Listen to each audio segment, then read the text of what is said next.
আসসালামু আলাইকুম এভরিওয়ান, আশা করি সবাই ভালো আছে। অনেক হয়েছে কাজবাজ, এবার একটু বসে আরাম করে নেই। আলহামদুলিল্লাহ, মেহমান হলো নেয়ামত। আর গেস্ট আসবে শুনলেই না আমার মন অনেক ভালো হয়ে যায়। আমার না রান্না করতে খুব ভালো লাগে, আর সেই রান্না কাউকে খাওয়াতেও খুব ভালো লাগে।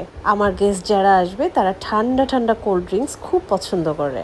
টেবিলে খাবার রেডি, টুকটাক আর কি কাজ আছে সেগুলোই ঘুরে ঘুরে দেখছিলাম। এরই মধ্যে ঠান্ডা বাতাস আর রিমঝিম বৃষ্টি শুরু হয়েছে। পুরো ঘরটা একদম ঠান্ডা হয়ে গেছে, কি যে ভালো লাগছে।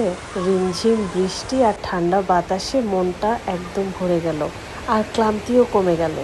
আমি মহা গোছানো মানুষ না, আর আমার সূচিবায়ও নাই, তবে আমি গুছিয়ে রাখতে খুব পছন্দ করি।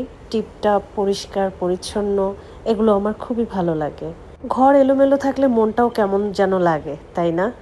আমার না আরও একটা ভালো লাগা আছে, এটা আপনারা আমার অনেক ভিডিওতে দেখেছেন।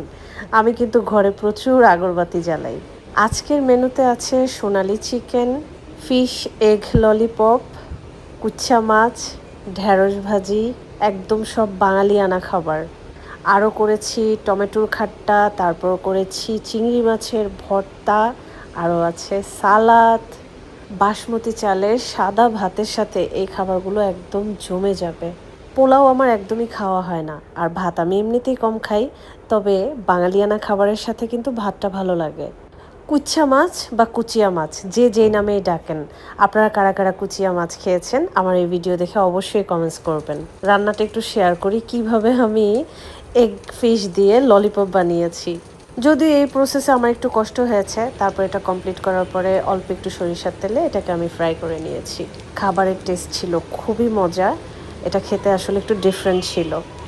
আজকের চিকেন রান্নায় তেলই দিব না, শুধু ঘি দিয়ে রান্না করব।